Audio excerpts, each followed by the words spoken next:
What's up, fellow creators? About 2 years ago, I started filming weddings, and when I started, I jumped in full time. In 2017, I had 45 weddings, and this year I have roughly 46, 47, and that's just insane. Next year is going to be way less. But for the past 2 years in all these weddings, I've been using the Canon 80D, and I actually love it. It's a intermediate lens camera body, but with the Sigma Art 18 to 35 and the 50 to 100 1.8, it actually has a pretty crisp full HD image. But like many of us out there, everyone's wanting that 4K and the HD 120, and I thought all that was solved with the A7 III, which I bought roughly a week ago. I absolutely love this camera, and I'm going to show some sample footage and reasons why I love it, but the reason why I have to send it back. So with that said, let's get into it. So first off, the A7 III is absolutely an amazing camera, and I recommend it for a lot of people out there. The past week I've been playing with it, and honestly I love it. The 4K resolution is crazy sharp. The 120 frames per second full HD is also really crisp. It really blows the Canon 80D out of the water. I know a lot of people talked with previous versions of Sony cameras that the color science was crazy, and all the Canon lovers, they love the colors of the Canon, which it is awesome. But honestly, I know a lot of people are saying they have to have changed it in the A7 III, and they probably have, because I really didn't have a problem with the color science at all. It looked really good. It was a little oversaturated, but that's a very easy fix with Color Finale, which is a program I use to color grade all my footage. But all the clips that you see are going to be ungraded. Next, other thing I loved was the autofocus. The main reason I stuck with Canon 80D for so long is the autofocus is amazing. And my style of shooting of my wedding videos, most of it, 80% of my footage is shot on a glide cam. I shoot solo all the time, and like I said, I'm on the glide cam most of the day. I'll leave a link below to my my wedding website and the YouTube channel, and you can watch some of the footage if you're curious. But so with that said, I need good autofocus, and playing with this thing, it was amazing.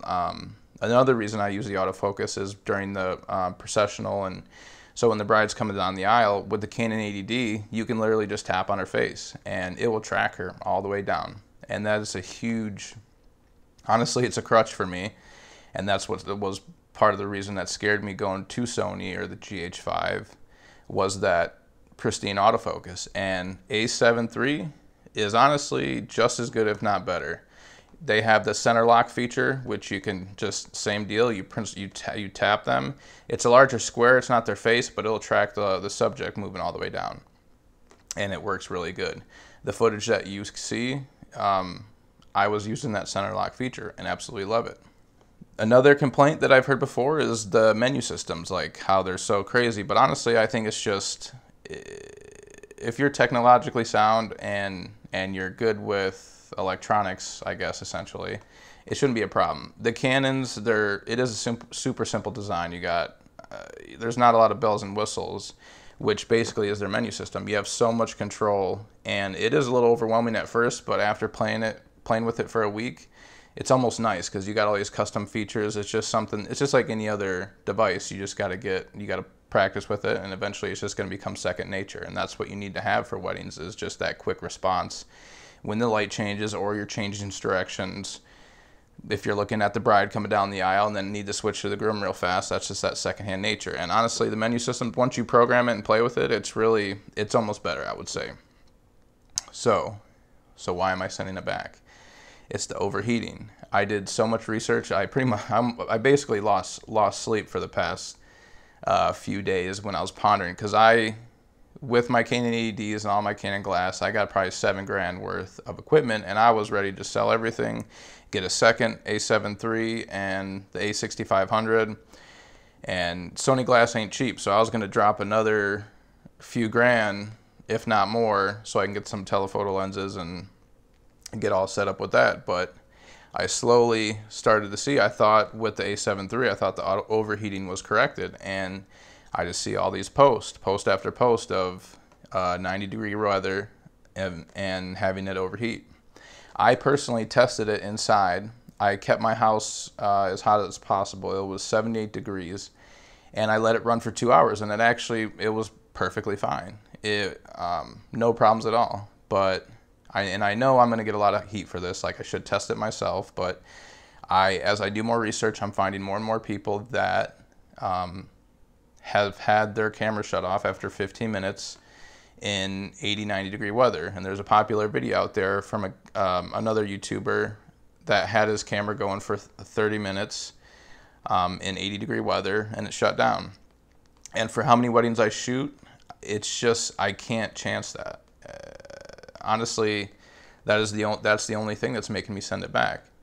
And like I said before, I have 45 weddings, approximately 46 weddings this year, and my most popular package includes a full ceremony and speeches edit. And honestly, I couldn't imagine having both cameras go down and having to tell the bride, "I'm sorry I lost your footage." Like, I'm already stressed enough because I'm already filming solo for most of the day. I couldn't imagine that. So that alone is the reason why I'll be sending it back.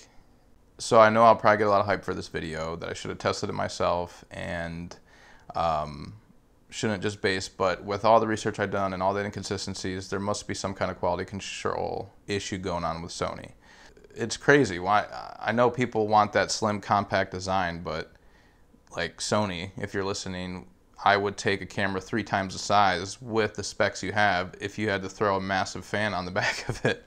But for me, that overheating, I just can't risk it. But if you don't see yourself filming more than 15 minutes in 89 degree weather, then this camera's awesome. If you're just doing photo, then this camera's still awesome. I have heard some banding issues, but don't quote me on that. I'm not 100% sure.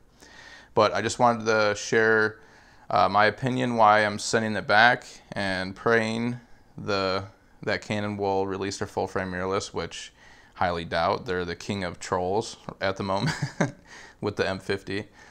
So if you're interested in the A7S, I still recommend it for the purposes that I stated previously. But I'll leave a link below. I'll also leave a link to the 2 lenses I use with my Canon 80D if that's something of interest to you as well.